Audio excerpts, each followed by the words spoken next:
In a world where negativity often dominates the headlines, a ray of hope shines through from an unexpected source. Donald Trump, a figure known for his divisive public persona, has quietly performed an act of kindness that's transforming lives in the heartland of America. This video isn't about politics. It's about the ripple effect of generosity and the power of looking beyond labels. By the end, you'll question what you thought you knew about kindness, celebrity, and the potential for change that exists in every one of us. The bell above the door chimed for what Sarah thought was the last time, a bittersweet sound that echoed through the nearly empty diner, signaling the end of an era. Sarah stood behind the counter, her movements slow and deliberate as she wiped down the worn surface one final time. Her eyes swept across the room, taking in every detail she'd come to know so well over the years. In the corner booth, a group of regulars huddled together, their voices hushed as if speaking too loudly might hasten the inevitable. They were more than customers. They were family. Sarah could recall countless mornings filled with their laughter, heated debates over coffee, and the warmth of their presence during even the coldest winter days. The jukebox played a melancholy tune, its melody intertwining with the faded photos lining the walls. Each snapshot told a story, her father on opening day beaming with pride, Sarah as a little girl perched on a stool sipping a milkshake, the staff from 10 years ago smiling and full of hope. These memories, like grains of sand in an hourglass, seemed to slip away faster with each passing moment. Sarah's mind drifted to her father's words 50 years ago. This place is going to be a home away from home for everyone who walks through that door. For half a century, it had been exactly that. A refuge for commuters, a meeting place for friends, a first date spot for nervous teenagers. But now, as Sarah looked around at the worn booths and chipped plates, she felt the weight of disappointment pressing down on her shoulders. The economy had hit their small town hard. Businesses had shuttered. Families had moved away. Sarah had fought to keep the diner afloat, cutting costs, working double shifts, even using her own savings. But it hadn't been enough. As the last rays of sunlight filtered through the dusty windows, Sarah knew it was time. She reached for the keys in her pocket, her hands trembling with the finality of the moment. Just as her fingers closed around the cold metal, the silence shattered. The phone rang, shrill and unexpected. Sarah hesitated, her heart skipping a beat. Who could be calling now? Part of her wanted to ignore it, to let the answering machine pick up as she locked the door on this chapter of her life. But something made her pause, a tiny flicker of hope she couldn't quite extinguish. With a deep breath, Sarah crossed the room and picked up the receiver. "Sarah's Diner," she answered, her voice barely above a whisper. The voice on the other end was unfamiliar, but the words it spoke made Sarah grip the counter for support, her knees suddenly weak. She listened intently, her eyes widening with each passing second.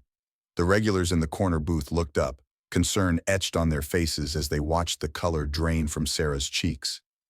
I don't understand," Sarah stammered, her free hand pressed against her chest. "Who did you say this was again?" The caller repeated the information, and Sarah felt the room begin to spin. She closed her eyes, trying to process what she was hearing. It couldn't be real. Things like this didn't happen in real life, did they? But as the caller continued to speak, providing details and assurances, Sarah felt a tremor of something she hadn't experienced in a long time. Hope. Pure, unexpected hope that surged through her veins like a jolt of electricity. When she finally hung up the phone, Sarah turned to face the curious stares of her regulars. Her lips quivered as she tried to form words, to explain what had just happened. But how could she possibly convey the magnitude of this moment? Miles away from Sarah's struggling diner, New York City pulsed with energy. Amidst the sea of yellow taxis and hurried pedestrians, a small bar tucked away on a side street offered a moment of respite from the chaos outside. Inside, a man in a crisp navy suit sat alone at the polished oak bar. His fingers tapped restlessly on his phone screen, his brow furrowed in concentration. The bartender, Lisa, a woman with kind eyes and graying hair pulled back in a neat bun, noticed the man's frown deepening with each swipe of his thumb. "Rough day?" she asked, sliding a fresh napkin under his half-empty glass. The man looked up, startled out of his thoughts. "Not rough exactly, just complicated." "Sometimes it helps to talk it out," Lisa offered gently. "Tom," the man replied, setting his phone face down on the bar. He sighed, running a hand through his salt and pepper hair. "I'm from a small town in Ohio, Meadowbrook. It's not the same anymore. The town I grew up in, it's fading away." As Tom spoke, his voice grew softer, tinged with melancholy. He painted a picture of a once thriving community now struggling to hold on. Factories had closed, families had moved away, and the vibrant main street of his youth now bore more for lease signs than open businesses. "There's this diner," Tom continued, his eyes distant with memory. "Sarah's place. It's been there forever. My dad used to take me there every Sunday after church, but I heard it might be closing soon. Sarah, the owner, she's been fighting to keep it open, but—" He trailed off, shaking his head. Tom fell silent, lost in thought. In that moment of quiet reflection, neither he nor Lisa noticed the man sitting a few stools down. Donald Trump had come to the bar seeking a moment of anonymity, a rare commodity in his life. But as he listened to Tom's tale, he felt a familiar spark of inspiration. Trump's mind raced, connecting dots and formulating a plan. He thought of his own father, of the value of hard work and perseverance. He thought of the countless small businesses he'd encountered over the years, each one a thread in the fabric of America. As Tom's story wound down, Trump slipped away from the bar, phone already in hand. He moved with purpose, fingers flying across the screen as he set things in motion. A small smile played at the corners of his mouth, the satisfaction of a decision made, a plan set in motion. Back at the bar, Tom drained the last of his drink, feeling lighter for having shared his burden. Lisa refilled his water glass, her eyes warm with empathy. "You never know," she said softly. "Sometimes help comes from the most unexpected places." Tom nodded absently, unaware of how prophetic those words would prove to be. As he settled his tab and stepped back out into the New York night, the wheels of change were already turning, set in motion by an unlikely eavesdropper moved by a stranger's tale. The small Ohio diner buzzed with the usual evening chatter, but an undercurrent of tension ran through the air. Sarah stood behind the counter, her fingers tracing the worn edges of a faded photograph. It was a snapshot of happier times, when the diner hummed with life and possibility. Now, as she looked around at the handful of loyal customers scattered throughout the booths, she wondered how many more nights like this they had left. The phone's shrill ring cut through the murmur of conversation, startling Sarah from her reverie. She reached for it, her hand trembling slightly. "Sarah's place," she answered, her voice steady despite her nerves. The voice on the other end was calm and professional. "Good evening, Miss Thompson. I'm calling to confirm the donation on behalf of Mr. Donald Trump." Sarah's grip tightened on the receiver, her knuckles turning white. "This is really happening?" she whispered, her voice cracking with emotion. The caller's tone was warm, understanding. "Yes, Miss Thompson. Mr. Trump was deeply moved by your story. He overheard a conversation about small-town diners closing across the country. Your name came up, and he was touched by your dedication to your community." As the caller detailed the amount of the donation, Sarah's knees buckled. She grabbed a nearby stool, sinking onto it as the magnitude of what was happening washed over her. The diner had fallen silent, all eyes on her, a mixture of curiosity and worry etched on familiar faces. Slowly, Sarah lowered the phone. She turned to face her customers, tears streaming down her face. For a moment she couldn't speak, overwhelmed by the emotions coursing through her. Then, with a trembling smile, she uttered words she never thought she'd say. "We're staying open. Donald Trump just saved the diner." The silence that followed was deafening. Then, as if a dam had broken, the diner erupted in a cacophony of voices. Questions flew from every direction, faces lit up with disbelief and joy. Old Joe was the first to reach Sarah, enveloping her in a bear hug that lifted her off her feet. "I told you, didn't I?" he said, his gruff voice thick with emotion. "I told you something would come along. You just had to hold on." As the news spread, a peculiar energy filled the diner. It was more than excitement or relief. It was as if hope itself had taken physical form, radiating from person to person. Regular customers pulled out their phones, calling friends and family to share the unbelievable news. Sarah moved through the diner in a daze, accepting hugs and congratulations, her mind still reeling from the abrupt shift from despair to possibility. She found herself behind the counter again, staring at the same faded photograph she'd been looking at earlier. But now, instead of a bittersweet reminder of better days, it felt like a promise of what could be again. The bell above the door jingled as new faces began to appear, drawn by the commotion and the rapidly spreading news. The diner, which had been half empty just an hour ago, now hummed with life and conversation. As Sarah watched the scene unfold, a realization dawned on her. This wasn't just about saving her business. It was about preserving a piece of the community's soul, a gathering place that had weathered decades of change and challenge. The diner was more than just four walls and a grill. It was a repository of shared memories, a stage for countless small dramas of daily life. The news of Donald Trump's donation to Sarah's place spread through Meadowbrook like a summer wildfire, igniting a spectrum of reactions. The once quiet diner became a hub of activity, with curious townsfolk gathering to hear the story firsthand. Sarah found herself at the center of a storm she never saw coming. As she poured coffee and served plates of comfort food, she fielded an endless barrage of questions, leaving her feeling dizzy and overwhelmed. The diner's regulars defended Sarah's decision, while others argued passionately against accepting the donation. "It's tainted money," one young resident insisted, her voice rising above the clatter. "How can we support a business that takes funds from someone so controversial?" The local newspaper ran a front-page story, fanning the flames of controversy. Sarah's phone rang incessantly with reporters seeking interviews she wasn't prepared to give. As days passed, the town seemed to split like a fork in the road. The diner became a symbol of their divide, a battleground where political ideologies clashed over plates of eggs and hash browns. Some longtime customers stopped coming altogether, while others visited more frequently to show support. The tension reached a boiling point when protesters gathered outside, holding signs that read, "No place for hate in Meadowbrook." Sarah watched from behind the counter, her heart heavy as she saw familiar faces among the crowd. Inside, the atmosphere was equally charged.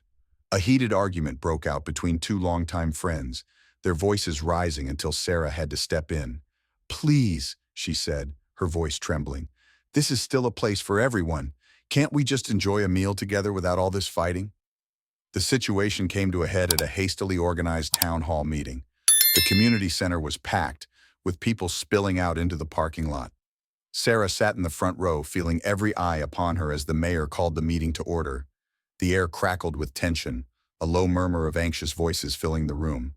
Then, an unexpected voice silenced the crowd. Ethel Johnson, a 92-year-old resident, stood shakily with the help of her walker. The assembly fell silent, the only sound the soft tap of Ethel's walker on the worn linoleum floor.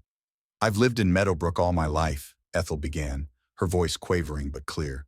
"I remember when Sarah's daddy first opened that diner. It was just after the war, and times were hard. But that place, it gave us hope." Ethel's eyes scanned the crowd, her gaze softening as she continued.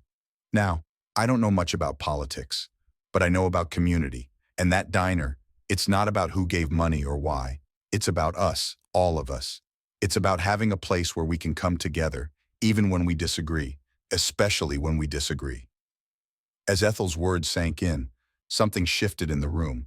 The tension in the air seemed to dissipate, replaced by a sense of shared history and common ground. People who had been avoiding each other's gaze now looked at one another with newfound understanding, the anger that had been simmering beginning to cool. As the dust settled from the town's heated debate, Sarah faced an unexpected dilemma. With the diner's future secure, how could she honor its cherished past while steering it into a new era? The answer would test her creativity and redefine the heart of Meadowbrook. Sarah stood in her empty diner, a worn clipboard clutched to her chest. She ran her fingers along the counter's chipped formica, memories flooding back with each familiar scratch. But as her eyes swept across the faded wallpaper and outdated fixtures, she knew change was inevitable. She began sketching her vision, balancing nostalgia with updates. Each decision felt monumental. The vintage jukebox or a modern sound system. How to update the menu without losing comfort food classics. Sarah reached out to local artists, commissioning murals to tell Meadowbrook's story. Soon the once bare walls came alive with vibrant scenes in warm earth tones and bold primary colors, each brushstroke a testament to the community's resilience. The menu evolved under Sarah's guidance. She partnered with nearby farms, breathing new life into time-honored recipes. Alongside the famous meatloaf and apple pie, Sarah introduced healthier options and trendy dishes. The result was a perfect blend of comfort and innovation, much like the town itself. Word spread quickly, and community members volunteered their skills. Mr. Chen designed new menus, Mrs. Rodriguez planted colorful flower boxes, and even gruff old Pete showed up with his toolbox. As work progressed, Sarah's place became a symbol of unity. People who had been divided over the Trump donation now found common ground in their shared desire to see the diner succeed. For Sarah, the days were long and nights sleepless. She juggled contractor meetings, menu tastings, and endless decisions. Excitement and anxiety warred within her as she wondered if she was doing the right thing. Would the town embrace the changes or feel she had betrayed the diner's legacy? As reopening day approached, Sarah's doubts gave way to anticipation. The diner had been transformed, yet it still felt unmistakably like home. The smell of fresh paint mingled with the aroma of baking pies, a fitting metaphor for the blend of old and new. The morning of the grand reopening dawned clear and bright. Sarah arrived early, her stomach fluttering. As she turned onto Main Street, she stopped short. A line stretched down the block, faces both familiar and new, all waiting eagerly. At the front stood Ethel Johnson, the 92-year-old resident who had spoken passionately at the town hall meeting. She beamed at Sarah, eyes twinkling. "Well, don't just stand there, dear," Ethel called out. "We're all waiting for our breakfast." Laughter rippled through the crowd. Sarah felt a wave of emotion wash over her. This was more than a business reopening. It was a reaffirmation of everything that made Meadowbrook special, its history, its people, and its unwavering spirit. With trembling hands, Sarah cut the ribbon. As the doors swung open and the crowd surged forward, she realized that Sarah's place had become more than just a place to eat. It was a beacon of hope, a testament to the power of community, and a promise of brighter days ahead. As Sarah welcomed the flood of familiar faces into her reborn diner, she had no idea that this was just the beginning. What started as a local triumph was about to catapult Meadowbrook into the national spotlight, bringing with it a whirlwind of unexpected consequences. Months after Donald Trump's generous donation, Sarah's place had become more than just a local eatery. It was now a bona fide tourist attraction, drawing visitors from neighboring states and beyond. On any given day, you could spot license plates from as far away as Michigan, Indiana, and even New York in the newly expanded parking lot. The influx of customers brought both opportunities and challenges for the small town. Local bed and breakfasts now found themselves booked solid weeks in advance. The hardware store on Main Street saw a surge in sales as out-of-towners picked up souvenirs. Even old Mr. Johnson's antique shop experienced a renaissance as visitors sought out pieces of Meadowbrook's history. But not everyone was thrilled with the changes. Some longtime residents grumbled about the increased traffic and noise. The once quiet streets now buzzed with activity well into the evening, and finding a parking spot downtown had become a frustrating game of chance. National media outlets caught wind of the story, and soon Meadowbrook found itself in the spotlight. News vans with satellite dishes became a common sight, and reporters prowled the streets, eager to capture the essence of small-town America's resurgence. Politicians and celebrities began making appearances at Sarah's place. Each visit stirred up fresh controversy and debate among the townspeople. Some saw these high-profile guests as a boon for the local economy, while others worried about the authenticity of their small-town way of life being eroded. Sarah found herself navigating unfamiliar waters, balancing her role as a business owner with that of a reluctant public figure. She had never imagined that running a diner would involve fielding interview requests from national newspapers or deciding whether to allow a reality TV show to film on the premises.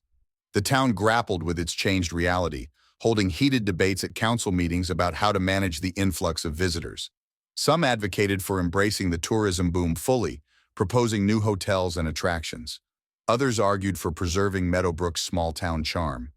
As the months passed, Sarah worked tirelessly to ensure that her diner remained true to its roots. She expanded the menu to include dishes that showcased local produce and flavors. The walls of the diner became a rotating gallery of local art, celebrating the town's creative spirit. The ripple effect of Trump's donation extended far beyond Meadowbrook's borders. Other small towns across America, inspired by the story, began looking for ways to revitalize their own communities. Sarah found herself becoming an unexpected mentor to entrepreneurs across the country. As the one-year anniversary of the fateful phone call approached, Sarah reflected on the whirlwind of changes that had swept through her life and her town. Then, on a quiet Tuesday morning, as Sarah was preparing for the breakfast rush, her phone rang. The voice on the other end left her speechless. Donald Trump wanted to visit the diner to see firsthand the impact of his quiet act of kindness. Sarah's journey from despair to hope transformed Meadowbrook. The once failing diner became a symbol of resilience, its walls adorned with local art and patron stories. Visitors discovered more than good food. They found a town reborn, where neighbors supported each other and forgotten dreams rekindled. Meadowbrook's revival inspired struggling communities nationwide. Sarah's unexpected role as a mentor to entrepreneurs showed how one act of kindness could spark widespread change. As the anniversary of that fateful phone call approached, the town stood united, ready to face challenges together. What unexpected gesture could you make today to create ripples of change in your community?